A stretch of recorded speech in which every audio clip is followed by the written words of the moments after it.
Okay, we are live.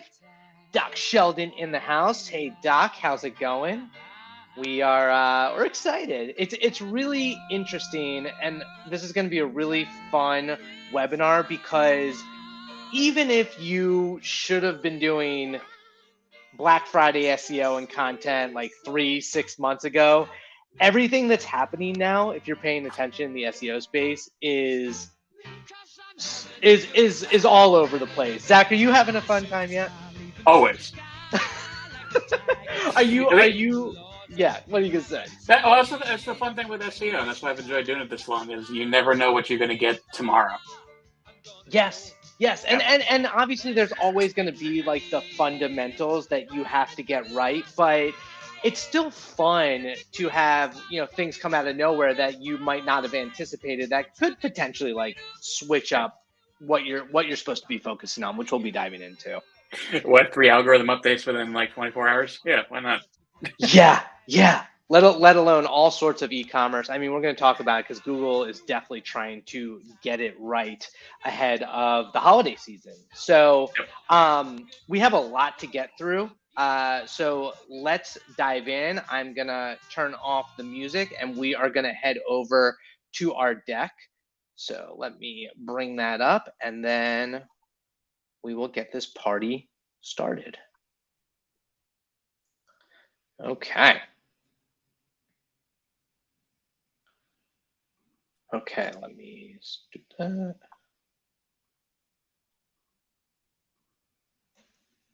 Okay, and of course, we are having technical difficulties.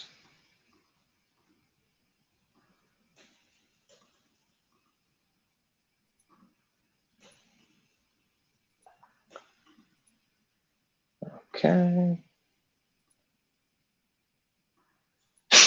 It's like Chrome has like lost the permission to share your screen. So that's why it's being It, Google heard us talking about the algorithm updates. Yeah, Now they're exactly. giving Okay, a you little guys bit of should be payback. able to see it now, right? It's pulling up. Okay. Yeah. There we go. Okay. Now we're back and now we're ready. So this is Black Friday SEO strategies to start next week because you're already too late. My name is Garrett Sussman, and I'm joined today by Zach Chahalis. Thank you, Zach, for taking some time to do this with us. This is awesome. Yeah, excited to be here. So Zach is the director of SEO at iPullRank. I'm the demand gen manager. Zach kind of works behind the scenes with all of our clients. I am much more forward facing. Uh, you have a what's your history working with e-commerce clients in the past, Zach? Yeah, so my SEO background is a little over, decently over a dozen years at this point. The majority of which has been agency side, working with a lot of e-commerce brands, anything from, electronic space into clothing, into different other aspects, and even if you want to consider hospitality part of e-commerce, depends who you ask on that one. So I've worked with a lot of different sites over time, and even now work with a lot of our e-commerce type brands today. Huge. And obviously, yeah, to your point, like e-commerce runs the gamut. So we're going to start diving into all this. A little Yeah. bit about what we're going over today. Everything from how the recession we think might impact Black Friday SEO to some of all the algo updates that have happened in the last 1, 2, 3, 4 weeks or 2 days. Some of the new tools that Google has been rolling out over the past couple of years, ways to improve your product pages ahead of Black Friday, what to include in a pre-Black Friday technical SEO audit, prioritizations, like what you really should get going, local e-commerce, and then our parting thoughts. So first off, the recession and how it might impact Black Friday. So I want to point out that I think it's safe to say that we aren't technically in a recession, and we probably won't even hit a recession. However, the media narrative for the last 4 to 6 weeks and probably going into the holiday season will be all about inflation, recession, layoffs in tech across a whole bunch of different industries, supply chain issues, and all of these will potentially impact consumer buying. One thing I will say is that economists frequently get the whole recession thing wrong. So even though the narrative is there and it's not actually happening, the narrative will change the way people behave. Zach, what are your thoughts on the recession in terms of consumer behavior? Yeah, it's been interesting to kind of watch because not only we're in the idea of a recession, but we're also still dealing with the effects of COVID, right? So uh, we're dealing with increasing prices. Obviously, inflation is a thing right now. I think even just went up again. What 6.5% was announced the other day. But we're also at the same time dealing with stock shortages on everything, anything from concrete up until still some electronic devices. I think if you want to try and get a PlayStation 5 right now, good luck. Um, so we're kind of running into that issue right now where yeah, there's kind of the idea of a recession that's going on, but there's also still a lot of people that are trying to get their hands on stuff and are spending money actively, even regardless of the price going up. I'm with you 100%. And there's a lot of competing factors here. So, first off, when people are actually starting their holiday shopping, historically, that's been earlier and earlier. More and more people are moving all the way till August. But for all the factors that you mentioned, I think it's even less predictable now because you might want to have your consumers might be purchasing because they're afraid of the supply shortages and running out and not being able to get what they want. Other people do want to wait for deals. I've also read actually that a lot of major brands that are selling big ticket items like furniture and TVs, because of inflation, nobody's buying them. So they're actually starting to drop their prices and producing offers that are coming way earlier than the holiday season. What do you think, Zach? Do you think it's going to be spread across in terms of buying behavior, or do you think it'll be more like earlier than normal? I think it might depend on the particular industry that we're talking about. And the reason I say that is like I am in the market for some furniture right now. And every time I go to look for something, the exact piece I want is out of stock. So it's kind of a question of like, okay, I could wait for a sale to happen, but is it even going to be available at that point in time? But I'm also a gamer, so I love tech stuff. I love anything to do with that. And now we're seeing, graphics cards for computers, which have been at an extreme shortage for 2 years, even predating COVID, now kind of getting to the point where not only are they readily available, but they're actually being sold at a discount. So it's kind of interesting to see. And you think about, hey, I'm going into the holiday season. Do I buy that now while that's still a discount? Hey, I know there's some new products coming. Do I try and wait to see if I can get my hands on that? But then knowing the stock shortages we had with the last generation, is it actually worth doing that? Do you put yourself at risk there? Exactly. So I mean, there are two factors. One, you have to be kind of hyper aware of your industry and trends in your industry, and B, you just have to be ready for anything that it's really going to be hard to predict. And just talking about trends, if you look at like if you go into Google Trends and you look into Black Friday, where people might be searching for various types of Black Friday deals, it dropped off significantly due to the pandemic. But even last year, as we, in theory, were getting out of the pandemic, it stayed flat.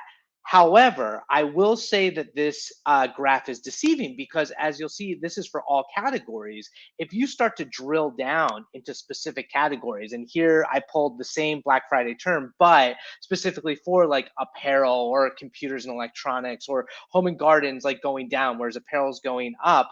This kind of speaks to that idea that depending on your industry, you're going to see different trends. So it's going to be very interesting. And to that extent, you shouldn't assume that it's going to be one way or the other just because a general blanket trend exists. So, going into all of the big news that has been happening over the past few weeks, the Google algorithm update and how it's going to impact Black Friday. And this is kind of the reason that we think this webinar is still super relevant is I anticipate a series of volatility when it comes to the ongoing updates, all these crossover updates that we're going to be seeing, and the SERPs will be changing. So there's a lot of opportunity. So first off, product reviews update. This started all the way back in April of last year.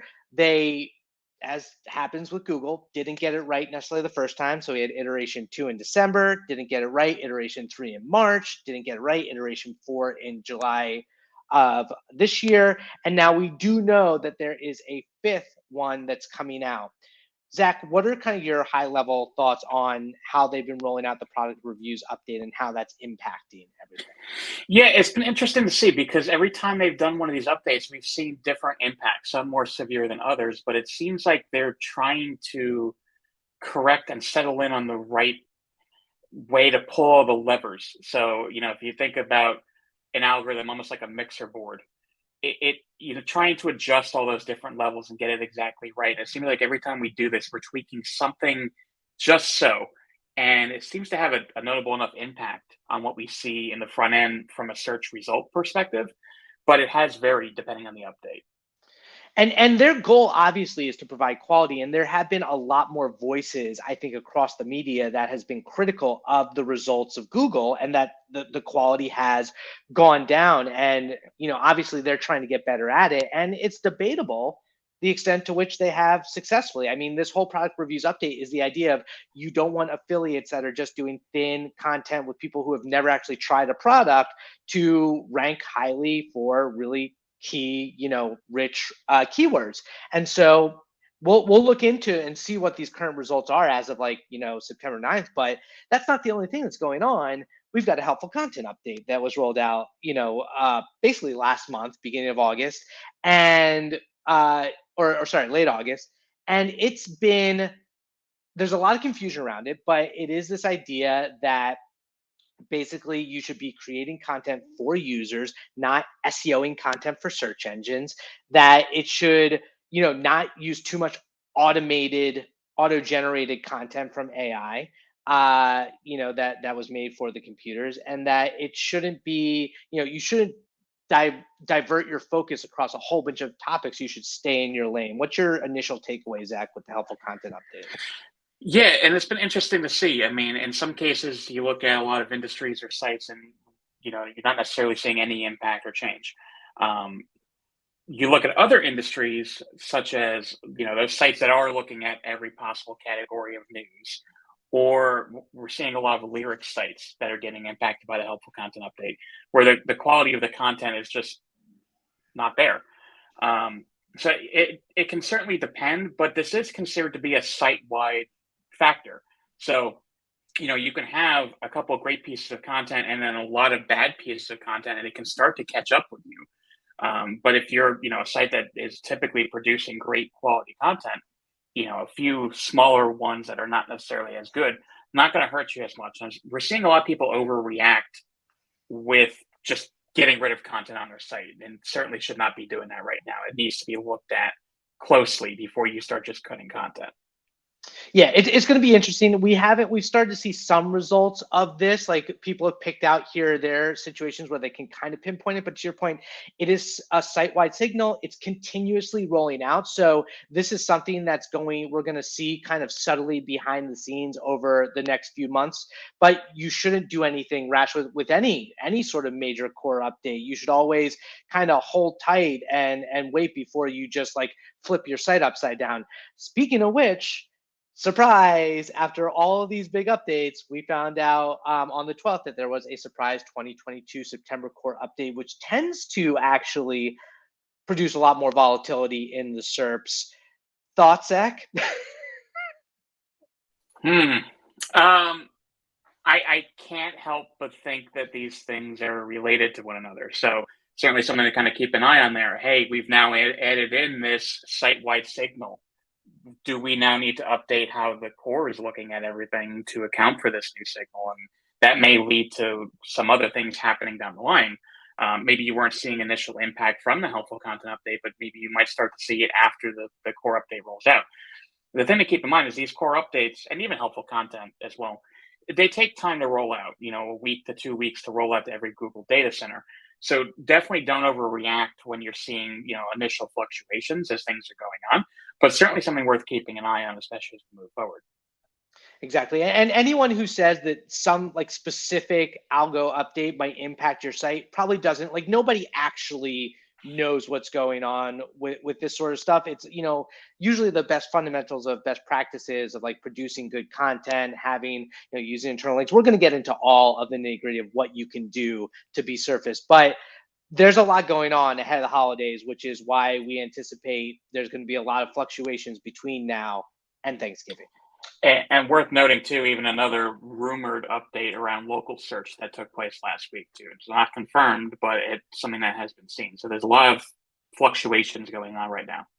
Which is a great point too, because you'll notice with any sort of query with local intent, a lot more e-commerce results are coming in. Not only that, just in general with e-commerce results, you'll see a recommended local result in the e-commerce like product listings, which we'll talk about momentarily.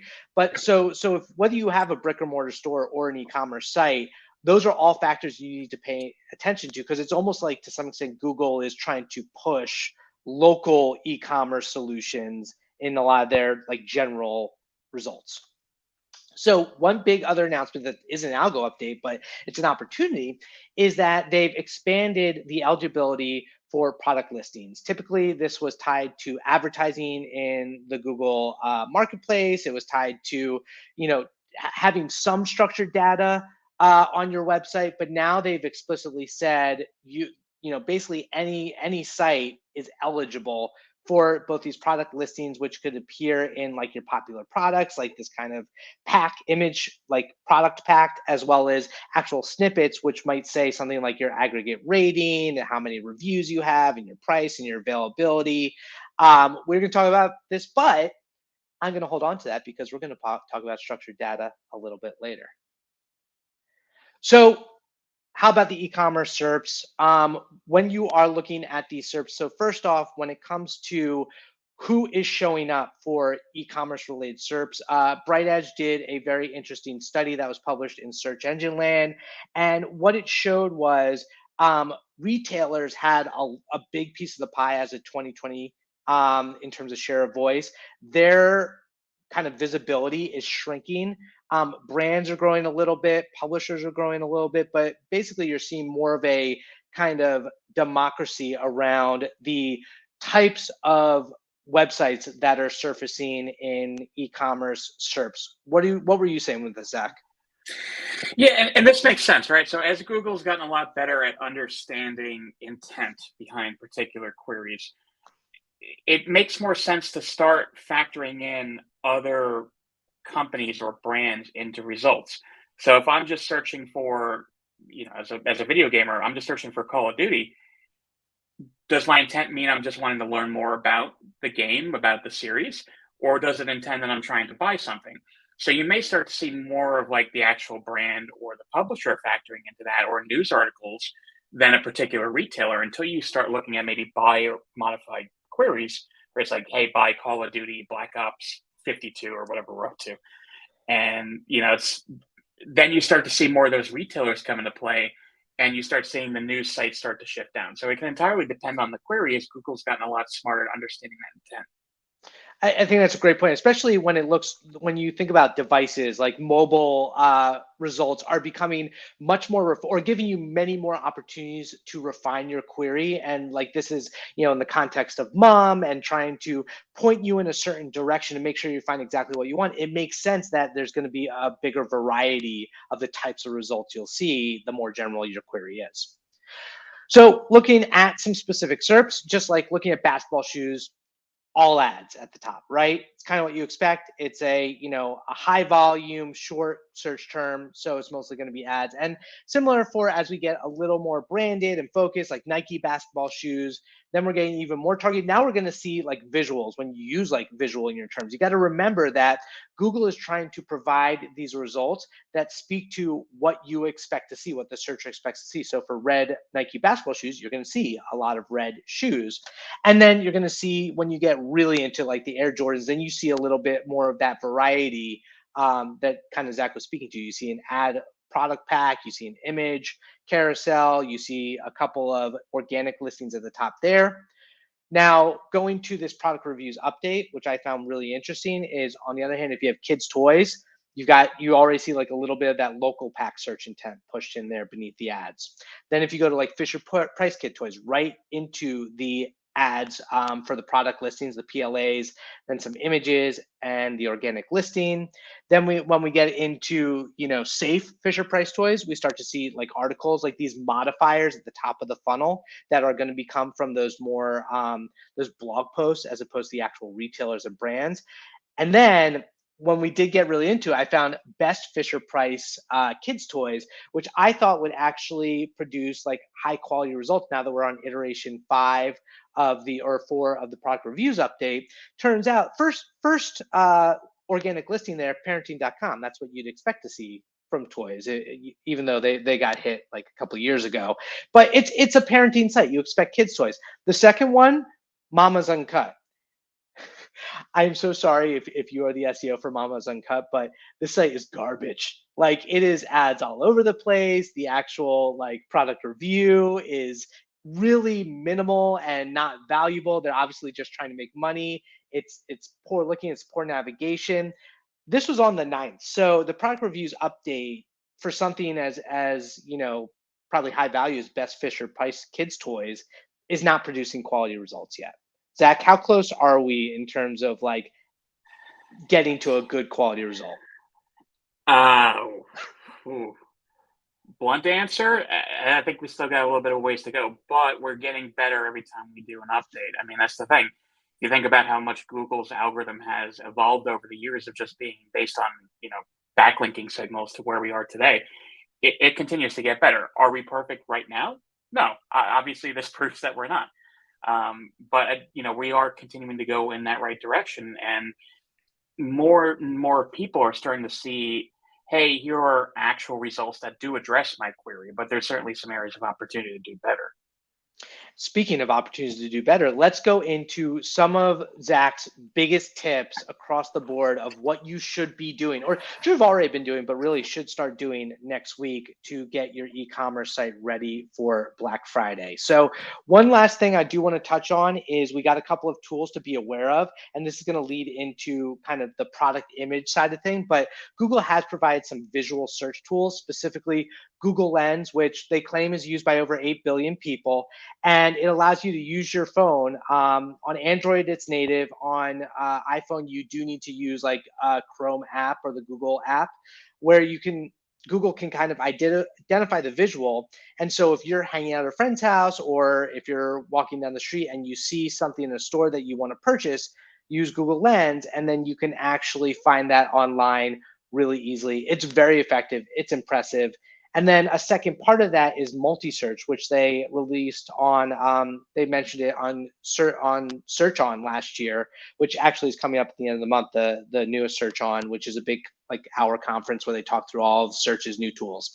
Multi-search combines photos and text. So you can take a picture of something and then add some more contextualization by a written search that will allow you to find a more nuanced result. Not a lot of people are aware of this, but every day more and more people are.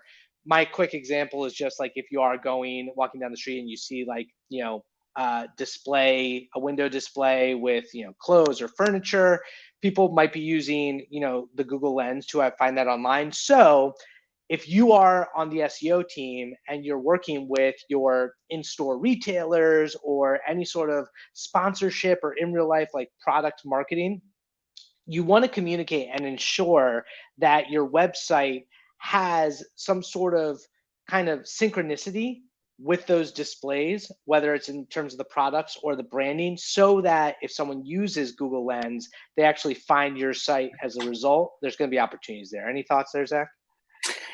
Yeah, and it'll be interesting to see how this continues to evolve, but let's take the idea of window shopping to a whole different level. Absolutely. I mean, I do it in stores when I'm looking in stores, and they show how you can people look at reviews when they're in the store these days. So in terms of the product pages, I'm going to kind of let you take it away, Zach, Yeah. in terms of what people can be doing. Yeah, so from a product page perspective, these can always be improved. And what we're going to look at here are a couple of quick ways that you can think about enhancing your product pages, especially if you're considering making any changes to these templates moving forward. But one of the big things is ensuring that all of your product pages have higher quality imagery. There are some sites that are very good at doing this. Apple, for example, is great at capturing imagery of their products and getting it on the site. But when you encounter a product page that just doesn't have an image whatsoever, more than likely the conversion rate of that particular product is notably worse than what you're seeing for, a product where a customer can actually see what's going on there. So even in some situations where you can enhance, that would be very valuable, as well as situations like this where you have the ability to zoom in on a particular product. So, in this case, Ray-Ban does this quite well with, on their site, where you're able to look at particular glasses, especially something like on the fashion side, where I want to see, hey, how does this look up close? How does this look in actuality? Being able to zoom in on that product can be very valuable, especially if you factor in different color variations or product variations and be able to see that up close and personal. Real quick question on that, Zach. From Yeah. because you see a lot of furniture and clothing places do the AR. They're doing the AR move. Do you have any thoughts of the risks or benefits of using AR in e-commerce? Uh, A, it's going to be a little bit more costly to develop, but B, from an SEO standpoint, it's not going to provide as much value from that side of things. There's certainly value to it um, from the user experience side, but I still don't feel like AR has caught on enough from a usability perspective to justify doing that over enhancing an e-commerce experience on a website. With that said, there are certainly some brands that do it quite well. Glasses company that allow you to try on the glasses, or to your point, furniture stores, or I believe Wayfair does this quite well. Like, hey, I want to see this in my living room. It can certainly help to add to that experience overall, and really help to sell someone like, oh, I could pull this off.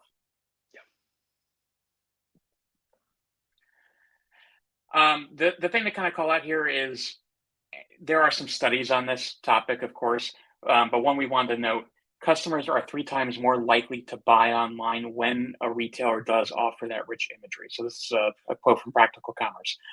There are a lot of sites that do this quite well. Another good example here are Yeti coolers, where not only do they have great photography of their products in action, but they also supplement that with users submitted imagery and reviews. Yeah, that's huge, and I think that probably helps conversions as well. Also, from just the SEO perspective, you're getting all this original visual content on your site. Yep. Another good thing is keeping your imagery and your description above the fold as best as you can. In some scenarios, it's a little bit more difficult to work with that, but you want to try and be able to pull people in. And when they have to dig to learn about the product, it can be very difficult to kind of understand, what's going on there. But also, the imagery is something that just draws your eye in immediately. So make sure that that's not getting buried below the fold. If you're not really providing any value that above the fold area, hey, you just have a banner, it's not going to keep people on the page. More than likely, they're going to leave and go to a site that has a better experience. And to that point, Search Pilot actually ran an experiment. So, the placement of your content does matter. And a lot of SEOs will, with your templates, kind of test out where certain things, are and how that actually impacts, your organic traffic. So just in this experiment they did with specifically the product description above the fold, they found a 14% uplift of organic traffic on desktop. Yeah, and don't be afraid to A/B test either. I mean, that's the thing. Websites are not meant to be permanent, right? I mean, eventually you get redesigned or tweaked or edited. This is a case where, and maybe not during peak seasons like Black Friday, but you can throughout the year test different ways of structuring your product pages, moving things around, changing your headers, maybe showing things in different ways. See what's working best for your particular site. And then that's something that you can implement in the longer run until you think about redoing a page or an entire website. That's a great point, by the way, about testing. Is like you should always be testing, except when it's especially for seasonality, when it's your biggest time of year and you don't know, and the risk of testing and getting it wrong is too big. Yep. Yeah, and testimonials are another big piece as well, right? So obviously the product review update has really impacted the approach to this, but for the better as it continues to evolve and get a little bit smarter in terms of how it functions. But people want to see, hey, is this product actually good? I know, as I've been looking, like I mentioned, I'm looking for furniture. As I'm looking at particular furniture and I'm comparing different pieces, I'm certainly looking at reviews, and people are saying, hey, this is crap, it's falling apart real quick. I'm I'm not going to be as likely to look at that particular product. So that can really help to guide that. But also that user submitted content is extremely valuable for SEO because, I mean, it's unique to you. And this is content that's essentially being crowdsourced that you're getting in essence for free, but can help to improve on the SEO perspective. And it also leads to great areas of opportunity around structured data markup, both for the reviews themselves, but also for FAQ content. You know, identifying those questions that your customers are asking about a product and answering that directly on your site. If you're marking that up with structured data, you likely have seen that people also ask consideration within search results. It's being driven by that structured data markup and having that content available.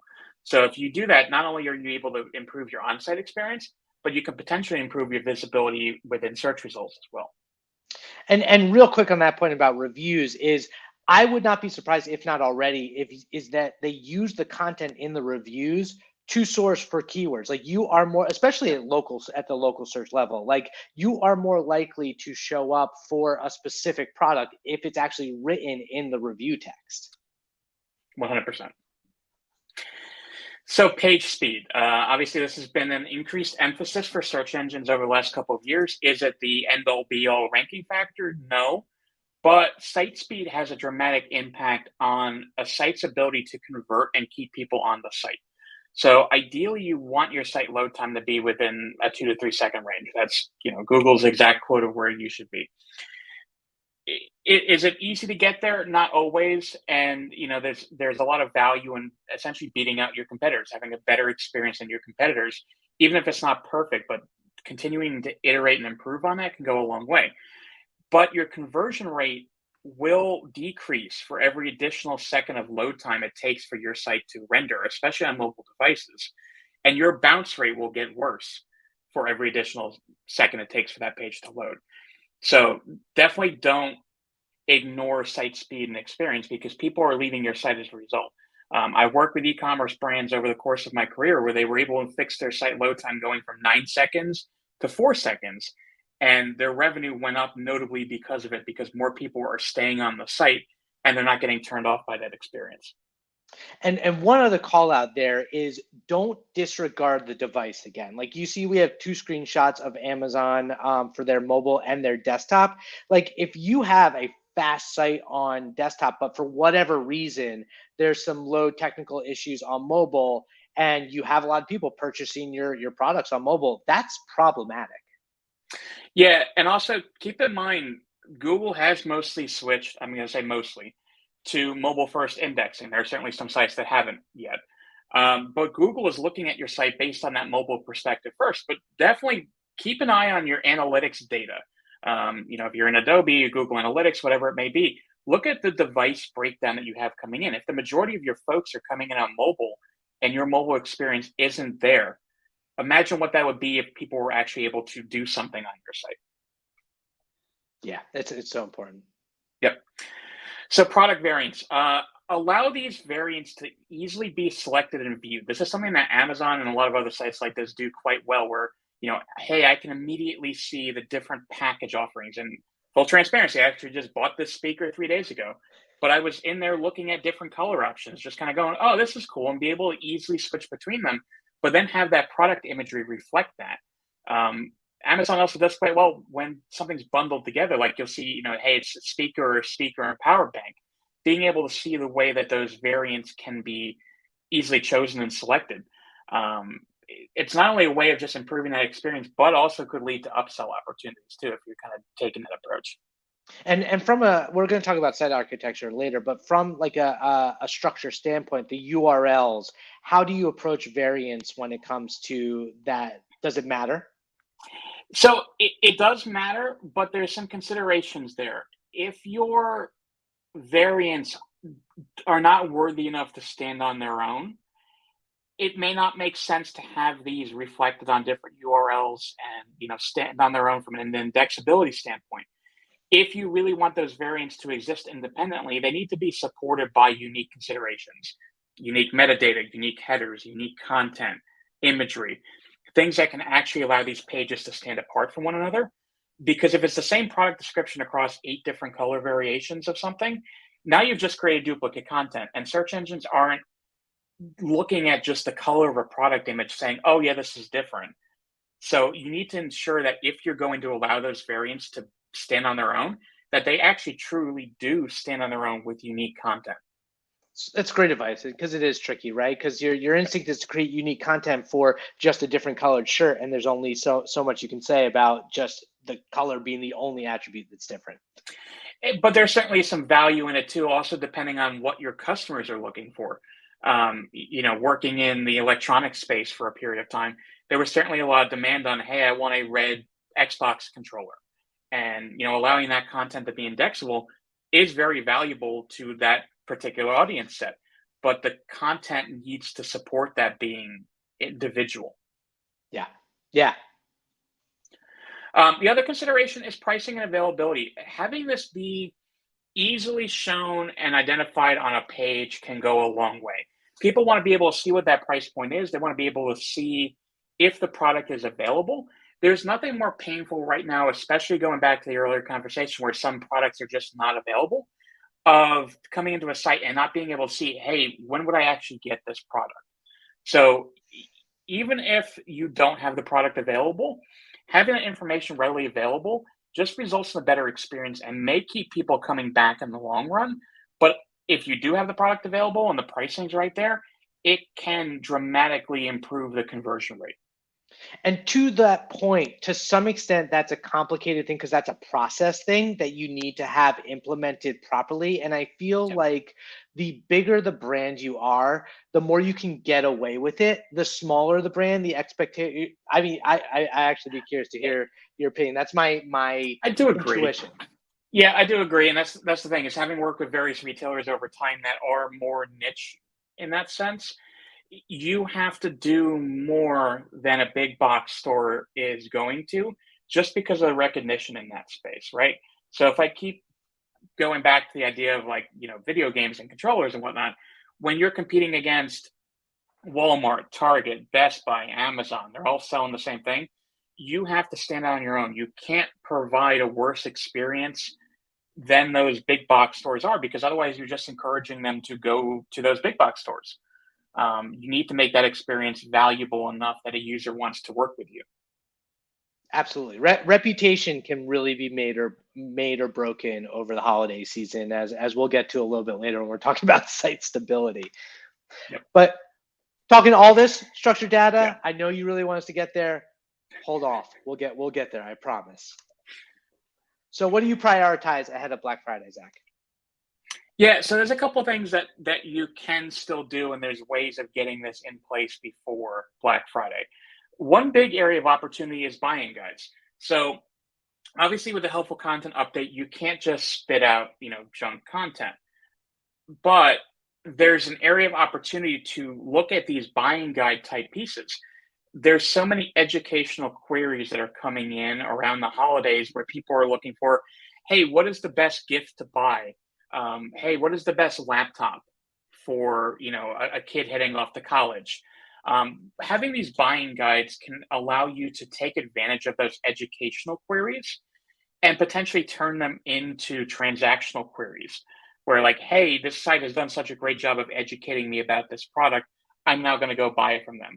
This is something that a site like Bose, where they're actually I'm going to say manufacturer in quotes of their products, they do a great job of writing up that content of here's how to choose the best speaker for your needs.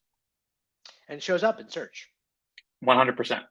These buying guides also allow you to build up authority. So as EAT or EAT has become kind of more prevalent from the SEO standpoint, you want to become an authority on a topic, right? So this is something that a site like Nintendo does very well, where they have buying guides about their products, the games, the accessories, what games should I buy for this particular age group or someone that's interested in this.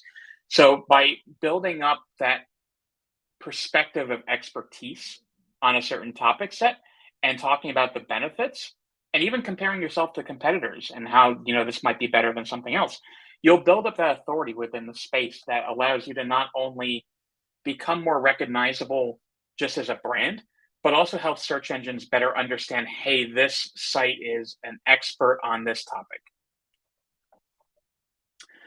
These buying guides also offer a ton of internal linking opportunities. So one of the biggest things for any website is ensuring that you have a logical internal linking strategy in place that's effectively taking authority and having it flow throughout the site.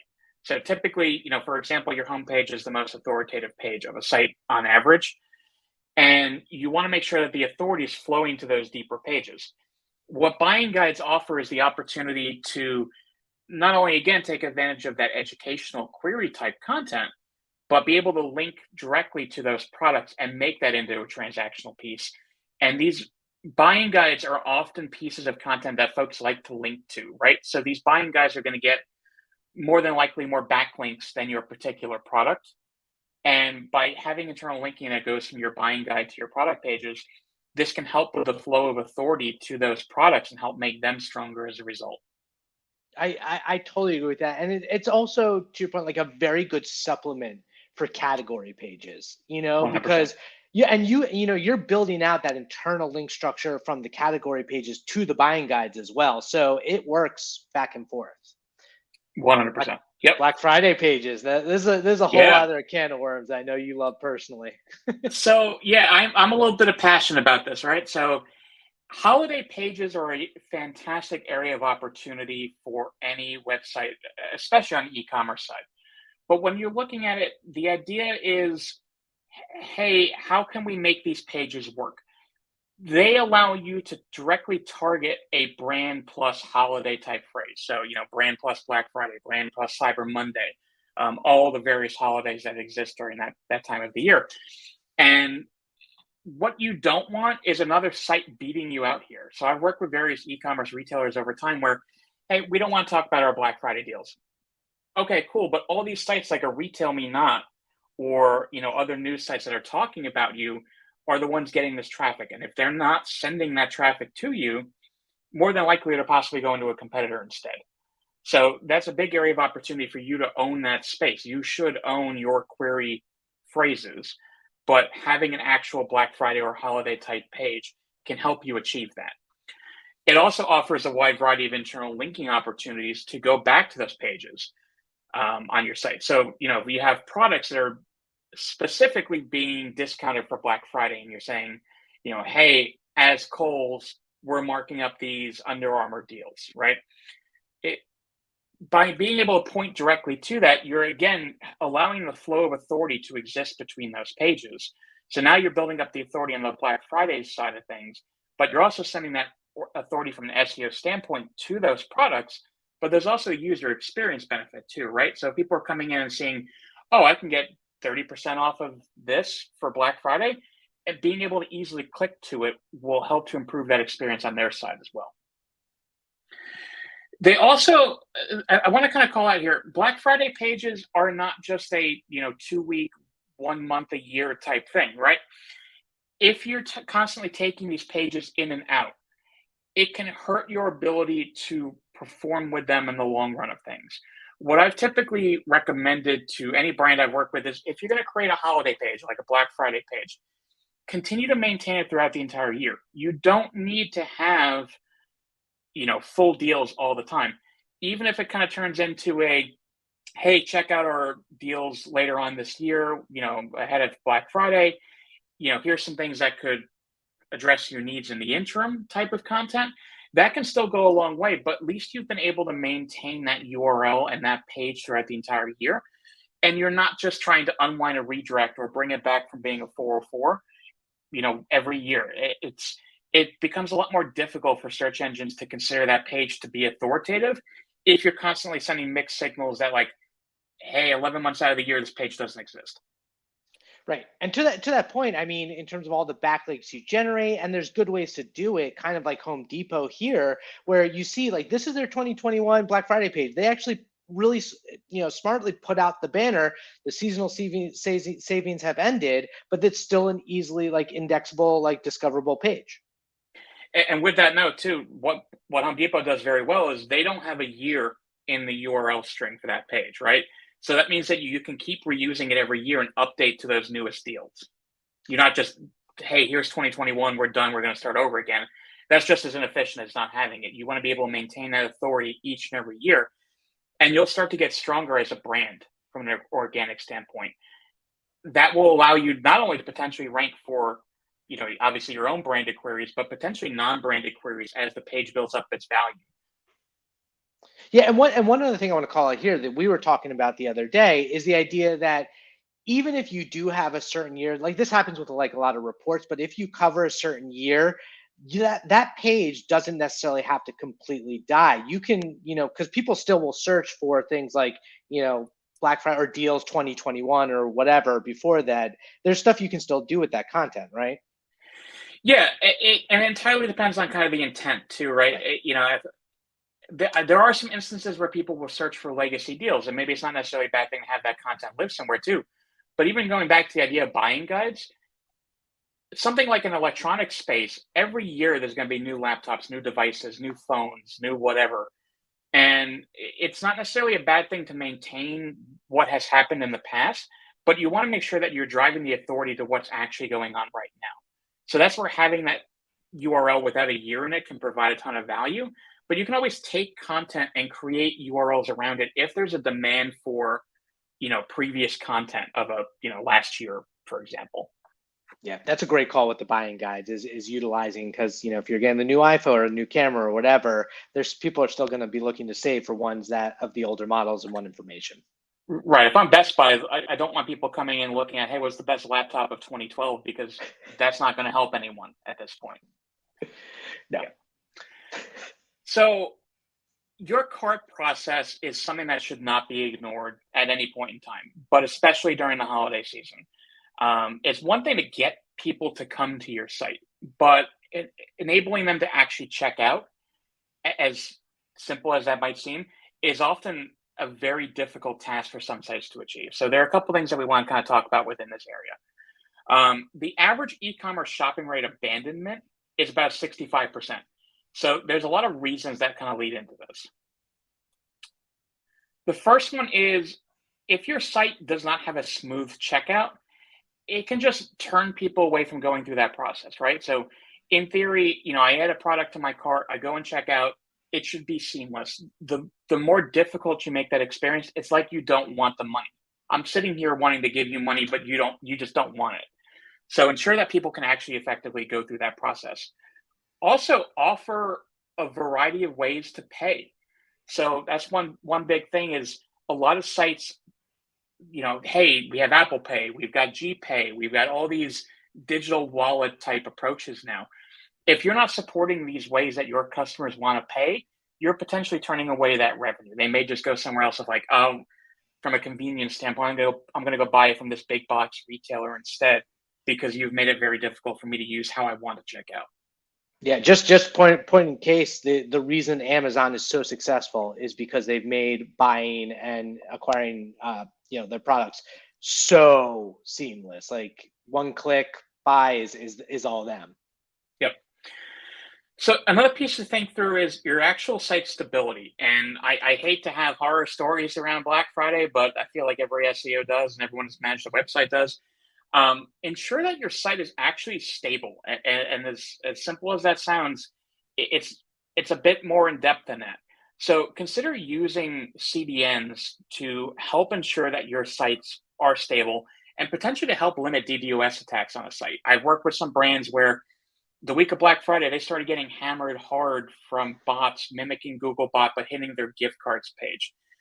The side effect of that, they decided to block Googlebot from accessing their site. And the week of Black Friday, you don't want to do that. That is a way of basically saying, hey, we don't care about our organic traffic.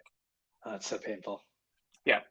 But there's also the idea of server capacity, right? So on average, if your deals are really good for a holiday, Black Friday, for example, you can expect to see double, if not triple, if not more, the traffic that you would normally see on a regular daily basis to your site. That's certainly another thing I've seen cripple e-commerce sites in the past is the inability to handle the demand that might be coming in, especially if you have a hot product or, like a big niche category product that's everyone wants. It can be very difficult there. You just give me a flashback to PlayStation 5s. Everybody froze. PlayStation 5, the other one that always comes to mind with me is those little miniature Nintendo consoles, like the retro consoles that they did. The amount of sites that those things took down on release day, everyone was down. Everyone, even Amazon had trouble handling that load. So the other piece is consider a code freeze for the holidays, right? If you're a site that's actively, regularly changing code, whether that be, weekly sprints, biweekly, every month, the last thing you want is instability around the holidays, right? If things are in a stable spot, you don't want to potentially put that at risk. One of the biggest challenges for SEO is you take one step forward, but 2 steps back. You push out some code release that's meant to change A, but inadvertently breaks B as a result. I've seen sites where, hey, we pushed out this code release, but we just, took our staging site and made it public, forgot to remove the no index tag, or forgot to remove the disallow in the robust text file. Yeah, you might have improved this functionality, but now you've basically broken your SEO. You've broken the ability for search engines to care about and find that content. If there's one takeaway from this webinar of what you absolutely can do, like before Black Friday, it's this: is talking to your dev team, talking to leadership, making sure everyone's on the same page so that you don't have what would be the biggest revenue backbreaker possible. Yeah, and consider having things like site release checklists or automated testing tools or processes in place that can check for these things. The amount of times I work with brands where they push a code release live and inadvertently removes the title tags, breaks the canonicals, does something that hurts SEO, I've lost count of in my career. I'd be rich if I had $1 for every time that happened.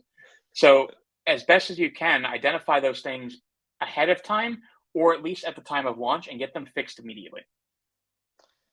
Totally. Okay, here we go. Down the towards the finish line here. So let's go through these Black Friday technical SEO audits. Yeah, so plenty of things to look at from a technical perspective ahead of time, right? Ensure that your key pages are in your XML sitemap and that they're actually crawlable and getting respected by search engines. If you're submitting an XML sitemap that's completely full of errors, search engines are not going to like that. They're going to ignore it. They're going to throw a bunch of errors within Google Search Console. Leverage that crawl report within Google Search Console. And Bing Webmaster Tools is an excellent platform. Don't slack on Bing Webmaster Tools, but leverage those platforms to actually get insight around what's going on with your site and be able to go and fix these things. If Google's saying, hey, you have a ton of errors with your XML sitemap, fix them. Where you have the ability to quickly jump in and fix a potential concern with your site, it can help to improve the overall quality score of your domain, and search engines will see it in a better light as a result. Structured data. So it's that time. It's structured data time. So okay. I am a structured data nerd. There's so much opportunity for structured data on an e-commerce site and going into the holidays. But if you're not using product structured data today, that's certainly something that you should implement. This is the way of marking up things like your aggregate ratings, the product name, description, pricing, availability. All that information is extremely valuable to search engines in terms of understanding the products that exist on your site, but it also leads to rich snippets within search results. If you ever start to look at particular products in search, you'll see cases where they're showing the pricing, availability, and the star ratings directly there. The other piece that we talked about a little bit earlier on is the idea around FAQ and question schema. There's so much opportunity here that if you have products that specifically talk about FAQs, mark that information up. It will allow you to take advantage of those people also ask type opportunities within search.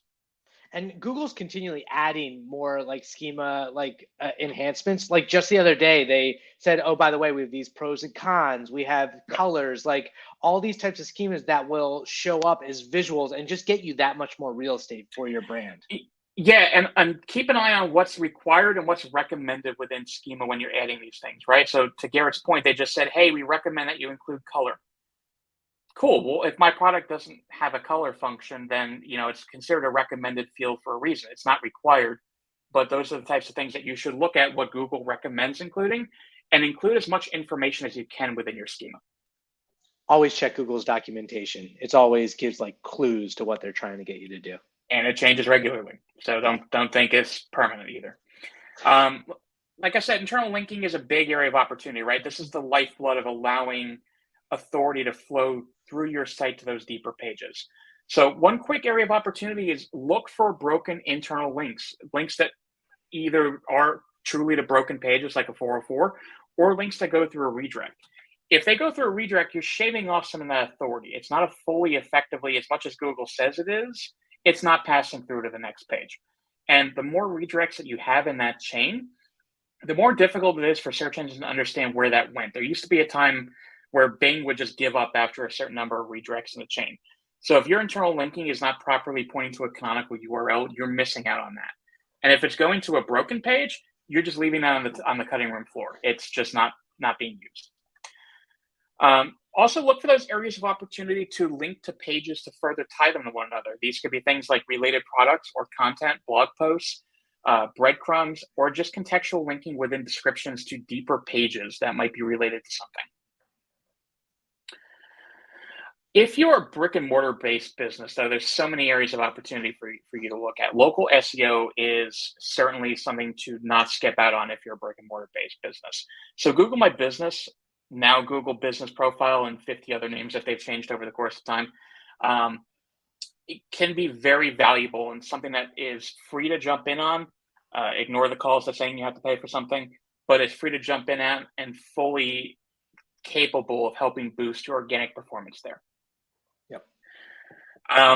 Ensure that your NAP data, and when I say NAP, I mean name, address, and phone number, is consistent across your citation sources. So, beyond Google, Bing Places, Apple Maps, MapQuest, even Yellow Pages, all those citation sources are still relevant. But when there's inconsistency between them, it hurts you. So ensure that those things are as consistent as possible, and also that they match the information that's available on your website if you have store pages. And to that point, I mean, if you're using a service like Yext or any of these, like when you do leave the citation page, you still need to be aware that if you ever do change a phone number or an address, like that's a massive undertaking. I would say citations aren't as important as they were like 5-10 years ago. Yeah. But to Zach's point, you have to have the actual, like wherever you are, you have to name, address, and phone number correct. Yep. And one thing to take advantage of is hours of operation. So by default, if you're a brick and mortar based business, you should have these marked up in your citation platforms. But many of them, Google Business Profile especially, offers the ability to indicate different hours of operations for the holidays. So if you're a brick and mortar based business that has different holiday hours, take advantage of that. The last thing you want is a customer showing up after a store is closed or not showing up because they think you're closed and missing out on that opportunity to get a sale. Also take advantage of Google Business Profile posts. This is a good way to kind of mark up, hey, here's some updates we're doing. Here are some promotions. Here, we're changing our hours of operation for the holidays, but allows that to be directly displayed within SERPs. And that way you can directly convey information to your customers. And one last thing about this is, like, even though this has mostly been focused on e-commerce, as I mentioned at the beginning of the webinar, like for general kind of products that people are searching for, local SERPs, local results are showing up more and more in the search results. I feel like Google is trying to push like buying from local businesses. So if you are a brick and mortar store, you really need to have this because there's opportunity beyond just the people who are actually looking locally. Right, you don't even have to be a commerce brand, right? I mean, if you're a service-based business, these things are still relevant there too. So product schema, Google Merchant Center, and PLAs, these things all have an overlapping impact on one another. So Google can take that product schema and use it to validate the information that you submit in your product feeds through Merchant Center. So this is a good way of being able to say, hey, I can't keep up with my product feed and the pricing information that's available in there. But if you have that product structure data around the pricing, the availability, and all these other fields on your site, it can essentially be validated just by Google crawling that content. Exactly. So going to that point, we do have the Google Merchant Center. If you're in e-commerce, that's something you need to pay attention to right now, because that will potentially be a source for a lot of structured data to show up in these free listings. Very easy to set up. You just follow the documentation there. You create these feeds, as Zach mentioned, and then you can have basically them crawl your site to Zach's point, you still need the HTML to be present for the schema for the web crawler to pick it up, but the Google Merchant Center has this automated process that makes it very easy. Yep.